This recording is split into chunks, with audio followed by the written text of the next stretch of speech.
kaeling rumingkang di bumi alam namun kasasalam teh nafsu nu mata kaduhu badan anu katon Tuhan.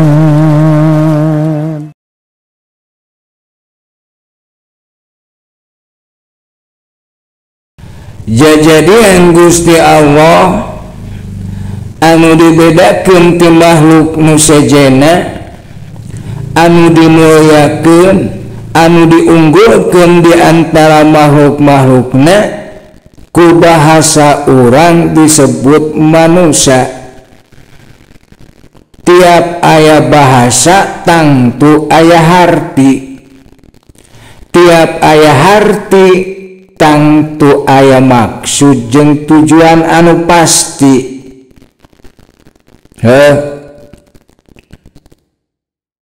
Naon ari hartina manusia?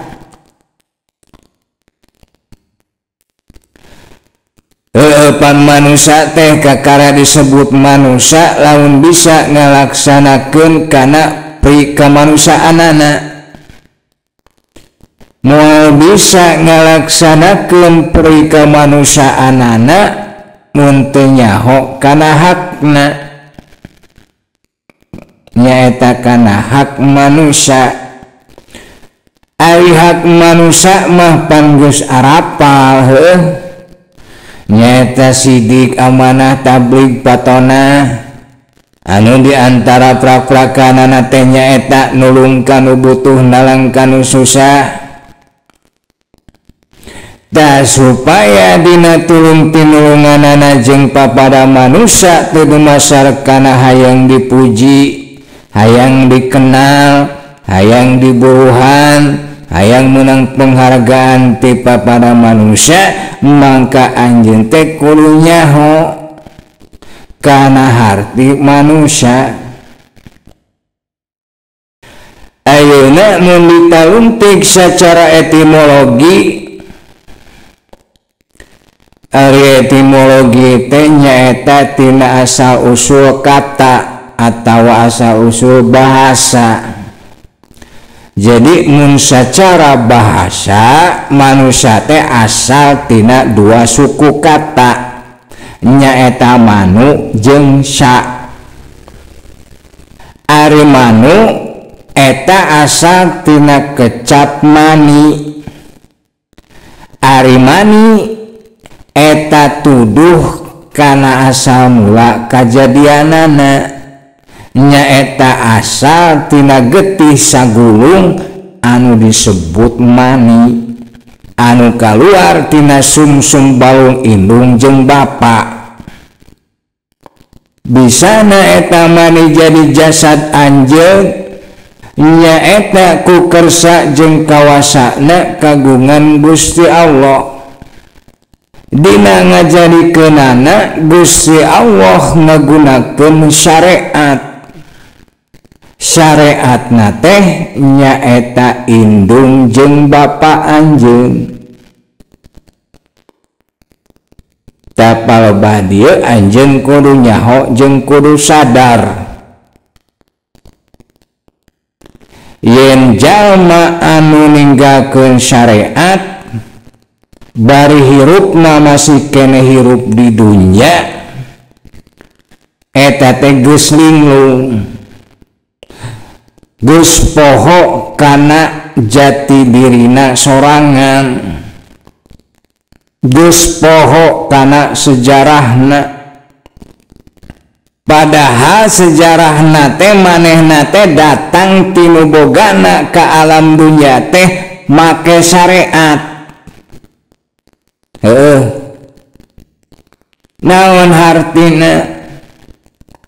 Hartina mun hayang balik deui ka bogana tanpa make syariat, pasti sasarna dina nepina oge pasti lila jeung balangsak.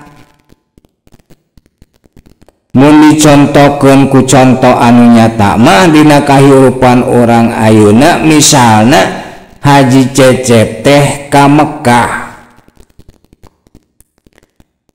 Tati dia ka Mekah teh ngan butuh waktu kurang leuwihna 8 jam.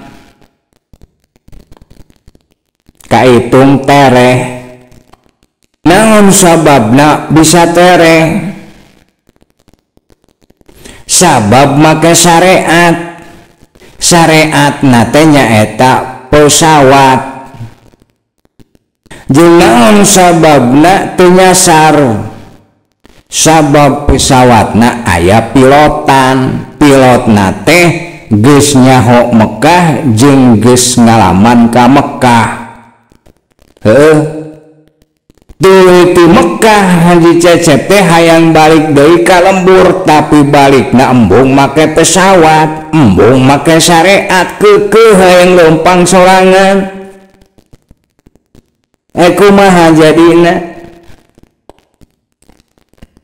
jadina teh atrok-atrokan teu puguh, waktu mah beak, bekel mah beak, tanaga mah beak, nepi mah hanteu. Eta akibat tina ninggalkeun syariat jeung anti kana wasilah. Matak ente mun hayang nepi kana kariduan Gusti Allah kudu make syariat jeung wasilah. Ari syariatna teh nyaeta iman jeung amal soleh. Ari wasilahna teh nyaeta bakti ka indung bapa. Sabab ceuk kateranganana ridollah piridho walidain. Gusti Allah ridho ka anjeun teh sanggeus ngaanjeun dipikaridho ku indung bapa anjeun. Tanpa ridho indung bapa anjeun moal meunang bagian tina karidhoan Gusti Allah. Sok sanajan ente teh ahli tina amal soleh, matak samemeh nyuprih karidoan Gusti Allah, suprih heula karidoan indung bapa.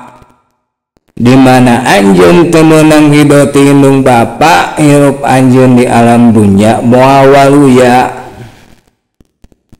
Jeung di mana reka Gusti Allah ente butuh supir. Kendaraanna teh tadi nyata iman amal soleh. Atawa mun digeneralkeun nyaeta Islam, iman jeung Islam. Saha sopirna? Behenituna Kangjeng Nabi. Sabab Kangjeng Nabi mah tos dugi ka Gustina. Nah urang nuturkeun teh behenituna ka Kangjeng Nabi, behdieuna ka para mutabina nyata ka jalma-jalma anu nuturkeun jejak lampahna saperti para ulama. Itu ayeuna balik deui kanu tadi, naon dasarna indung jeung bapa anjeun bisa ML. Hafal ML? Hari ML teh singkatan tina making love, bahasa Inggris. Ari making love teh nyata ngahijina indung jeung bapa, atawa bersetubuh, atawa sawaruga. Ari sawaruga teh manunggalna dua wujud, nyaeta wujud indung jeung wujud bapa. Tah naon dasarna eta indung jeung bapa teh bisa sawaruga? Nyaeta cinta jeung welas asih. Indung anjeun cinta jeung welas asih ka bapa anjeun, nya kitu deui bapa anjeun oge cinta jeung welas asih ka indung anjeun. Lamun indung jeung bapa anjeun teu saling cinta, teu saling welas asih, nyaeta sabalikna ti eta, misalna saling benci jeung saling hawek telenges, moal bisa sawaruga. Anu saling benci mah moal bisa patepung antara mani indung jeung mani bapa lamun saling benci mah. Naon hartina? Hartina etalah asal usul anjeun, etalah jati diri anjeun secara sir, nyaeta tina cinta jeung welas asihna kagungan Gusti Allah anu dipaparinkeun ka indung bapa anjeun. Kusabab kitu mangka anjeun geura balik kana jati rasa anjeun anu asli, nyaeta kana cinta jeung welas asih. Sabab anjeun tidinya bijilna secara sir, jadi geura balikeun deui hate anjeun kana asalna. Asalna teh trik putih celak herang, eueuh nyewa boh ka manusia, boh ka sato, boh ka makhluk anu sejen, boh kana kajadian jeung kaayaan. Eueuh dendam, eueuh iri dengki jeung sajabana. Jadi hiruplah anjeun dina rasa anu utama, nyaeta dina cinta jeung welas asih ka papada manusia jeung ka papada makhluk anu liana. Jadi lamun secara sir anjeun teh can jadi sajatining manusia mun anjeun can hirup dina rasa kamanusiaan anu asli, nyaeta dina cinta jeung welas asih. Kitu eta arti tina manu. Sedengkeun Alisa hartina hiji, satiap sa eta eueuh baturna, nyaeta tunggal tea. Jadi anjeun jeung batur teh satunggal. Ari hartina satunggal, kahiji anjeun jeung batur teh saasal jeung sabakal, nyaeta asal bakalna teh tina mani. Batur tina mani, anjeun oge tina mani. Kadua anjeun jeung batur teh sarasa. Gula cek anjeun amis, cek batur oge amis. Digaplok cek anjeun nyeri, cek batur oge nyeri. Tah sarasa anjeun jeung batur teh. Naon hartina?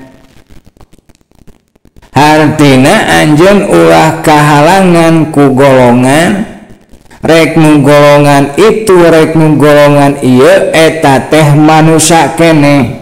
Di mana manusia keneh berarti dulur anjeun keneh, dulur sarasa, dulur samani. Gitu lamun disebutkeun mah. Jeung ulah kahalangan ku wujud, nu wujudna Yahudi, nu wujudna Nasrani, nu wujudna rakyat, nu wujudna pejabat, nu wujudna preman, nu wujudna ajengan, eta oge manusia keneh. Di mana manusia keneh berarti dulur ente keneh. Teh kusabab kitu anjeun tong pandang bulu dina negerakeun cinta jeung welas asih. Ceuk teranganana irhamu man fil ardi yarhamukum man fis sama. Prak geranyahan anjeun kanu aya di bumi, mangka anjeun baris dipikanyaah kunu aya di langit. Itu hartina deui di mana terjadi perbedaan antara anjeun jeung batur, mangka eta perbedaan teh kudu jadi rahmat, ulah jadi laknat. Ulah ku alatan terjadi perbedaan jeung batur, tuluy anjeun ngalaknat ka batur. Sabab ari ngalaknat mah lain tugas anjeun salaku manusia. Tugas anjeun salaku manusia anu iman ka Allah, iman ka Rasul mah nyaeta rahmatan lil alamin, nyebarkeun rahmat ka sadaya manusia, sadaya alam. sedengkeun ari ngalaknat mah eta mah tugasna setan. Mata kahade ulah jadi umat setan. Umat setan mah kabeh oge cilaka. Itu jadi ulah silo ku perbedaan. Jalma anu silo ku perbedaan contona bener mah can dipigawe pasea we geus diheulakeun heueuh. Tungtungna teh di dunya na teh lain sibuk migawe bener, tapi sibuk parasea. Nu sibuk parasea mah can jadi manusia anu sanyana, anu sajati. Anu sajati mah nyaeta anu hirup dina cinta jeung welas asih. Sabab cinta jeung welas asih teh jati dirina manusia anu asli, anu sajati. Itu sedengkeun nu hirup dina benci jeung iri dengki mah can jadi sajatining manusia. Coba we ku ente taliti kepribadian para nabi, para wali, para ulama. Naon anu menonjolna, naon anu kasohorna. Di antarana teh nyaeta ulas asihna kapada manusia jeung kapada makhluk Allah. Tah manusia mah kadinya jurusanana kana cinta jeung ulas asih, kana persatuan, lain kana benci jeung hawak telenges, lain kana perpecahan jeung permusuhan. Sabab anjeun dijadikeunana teh tina manunggal, nyata tina manunggalna indung jeung bapa hartina teh perlambang ti Gusti Allah teh ka anjeun teh supaya anjeun teh jadi jalma anu bersatu, anu manunggal jeung bapada manusia gitu. Jadi mun secara etimologi manusia teh manu jeung sa ari manu hartina sa asal sabakal, ari sa hartina satunggal gitu. Eta secara etimologi. Ayeuna mun ditingali tina sudut pandang anu sejen, anjeun teh nyaeta makhluk anu teu nyaho nanaon. Indung bapa teu ngahaja, anjeun oge teu ngamaksud. Heueuh. Mun indung bapa ngahaja meureun anjeun teh ku indung bapa teh dialus-alus, dedeg pangadegna teh heueuh, irungna dimancungkeun, kulitna dikonengkeun misalna, sehingga anjeun teh jadi lalaki anu kasep ngalempereng koneng meureun kitu heueuh ku indung bapa teh. Tah anjeun dedeg pangadegna kieu teh lain meunang ngahaja indung bapa, heueuh. Indung bapa ge sarua teu nyaho nanaon. Nyaho-nyaho dedeg pangadegna teh geus kitu brojol ka alam dunya teh heueuh, teu bisa direka-reka ku indung bapa tah bentuk wujud ente teh. Nya kitu deui anjeun oge teu ngamaksud gelar ka alam dunya. Mun anjeun ngamaksud mah meureun anjeun teh moal datang ti indung bapa anu ayeuna, meureun anjeun teh nyaeta anu jalma leutik. Heueuh. Meureun anjeun teh milih mun anjeun ngamaksud ngahaja ka dieu mah nyaeta lewat indung bapa anu beunghar, anu tenar, anu terhormat. Heueuh. Meh ngeunah.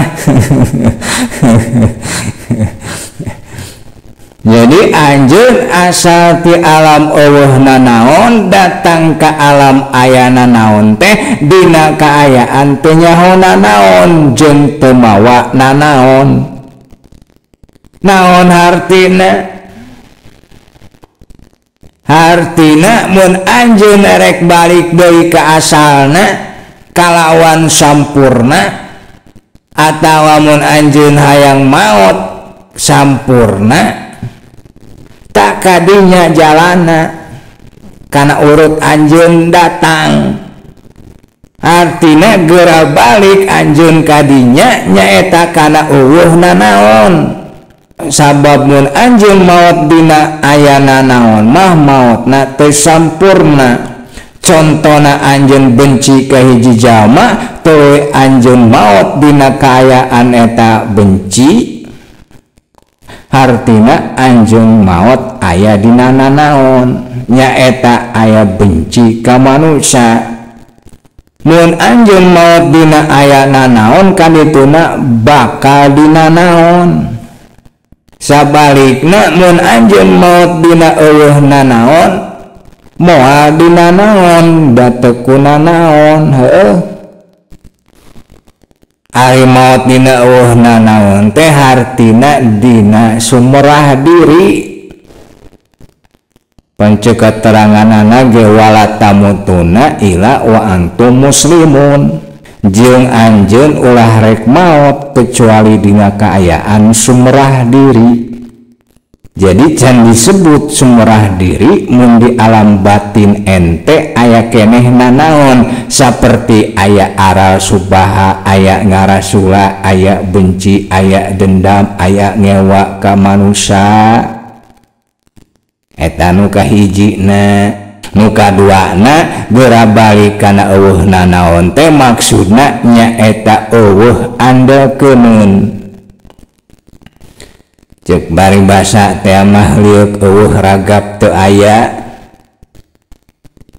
Ari balik kana eueuh andeukeun teh kumaha contona? Contona ujang jeung adem sarua alimna, sarua linuhung elmuna, sarua saktina, sarua beungharna, sarua berpangkatna, sarua tenangna, sarua percaya dirina, ngan aya bedana. Bedana teh ari ujang mah tenang jeung percaya diri soteh sabab aya andeukeun. Cek ujang teh tenang, saya ini orang alim, tenang saya ini ketua para ulama, tenang saya ini waliullah, tenang saya ini banyak uang, tenang, saya punya ilmu hijib dan sepi. Sedangkan ari adem mah tenang jeung percaya diri sote sabab eueuh andeukeun, elmuna, hartana, pangkatna teu dijadikeun andelat. Hartina dina pandangan hatena jeung dina rasa batina anu gulung galang jadi kasadaran hirup teh ngan Gusti Allah wungkul. Sehingga nalika dina nyang harupan pasoalan teh ujang mah eling jeung sadarna teh pangheulana teh kana ilmu, kana harta, kana pangkat kanu diandelkeun. Kadinya ujang muntayangna. Sedengkeun ari aden mah lain kadinya tapi kanu bogana ka Gusti Allah subhanahu wa ta'ala. Ta kanyataan ujang anu saperti kitu eta disebut iktimad, jeung kanyataan aden anu saperti kitu eta disebut sumerah diri. Saha nu leuwih unggul menurut hukum? Ilmu iktimad atau ilmu sumerah diri? Anu unggul teh nyaeta ilmu sumerah diri. Tah etalah pamungkasna ilmu. Mun hayang apal, pamungkasna ilmu teh nyaeta anjeun sumerah diri ka Gusti Allah. Hartina eueuh andeukeun, eueuh nu leuwih aheng ti eta nyaeta ti sumerah diri ka Gusti Allah. Ngan moal bisa anjeun sumerah diri ka Gusti Allah Subhanahu wa ta'ala mun anjeun aya keneh andelkeuneun. Mun aya keneh andelkeuneun eta ngandung harti anjeun teh can balik ka asal, masih keneh hirup di alam ayana naon. Nu hirup di alam ayana naon mah bakal kunanaon. Sedengkeun ari aden mah geus balik ka asalna, geus hirup dina alam eueuhna naon. Nu hirup di alam eueuhna naon mah moal kunanaon dan teu nanaon da eueuhna naon. Contona beh dituna saperti Kangjeng Nabi Ibrahim alaihi salam, ngandeukeun pangkat, ngandeukeun malaikat, nalika disanghaeukeun kana kadolimanana Raja Namrud nyaeta basarek diduruk tea. Harita nu bijil tina dirina Kangjeng Nabi Ibrahim alaihi wassalatu wassalam teh lain ilmu panemu jampe pamake, lain sanjata, lain pusaka, lain tongkat komando, tapi sumerah diri kanu bogana. Sebagai tanda tina sumerah dirina nu diucapkeun ku Kangjeng Nabi Ibrahim alaihissalam teh lain seperti ujan tadi. Tenang, moal naon, saya ini Nabiullah, saya ini Holilullah. Lain kitu. Tapi ucapan Kangjeng Nabi Ibrahim harita teh nyaeta hasbiyallah, cukup Gusti Allah. Taeta elingna Kangjeng Nabi Ibrahim. Contona deui Kangjeng Nabi Muhammad alaihi wassalatu wassalam nalika hijrah ti Mekkah ka Madinah, anjeunna teh diboro ku kaum kafir Quraisy, turun nyumput di Guha Sur, tilu peuting nganduaan jeung Sayyidina Abu Bakar Siddiq radhiyallahu an. Harita Sayyidina Abu Bakar Siddiq radhiyallahu an teh gelisah sabab dina hiji mangsa katingali ti jero guha. Dina eta lawang guha teh loba suku jelema pulang anting, nyaeta jama-jama kafir Quraisy anu keur ngaboro Kangjeng Nabi. Ceuk Sayyidina Abu Bakar ka Kangjeng Nabi, ya Rasulullah, mun eta jama-jama kafir ningali kahandap tangtos urang duaan teh bakal katohyan, bakal kanyahoan. Ngacek dawuhan Kangjeng Nabi, la tahjan innallaha ma'ana, tong sedih anjeun saestuna Gusti Allah marengan ka urang duaan. Taeta elingna Kangjeng Nabi Muhammad alaihi wassalatu wassalam. Jadi ari jama anu Allah andalkeun mah elingna teh ngan ka Gusti Allah. Fa anjalallahu sakinatah alaihi wa ayyadah bijunudil lam yarauha.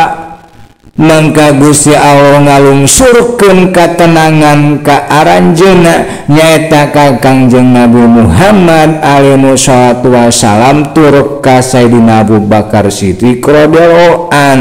Jeung Gusti Allah nulungan aranjeunna nyaeta ngalangkungan bala tentara anu teu katempo ku panon dohir. Tah ari jalma anu sumerah diri mah kitu.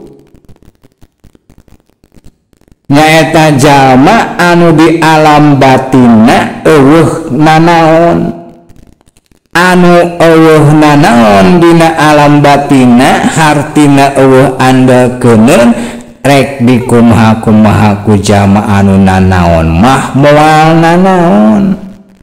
Jadi hatena langsung tembus kana ijabahna Gusti Allah, kana pitulung jeung rahmatna.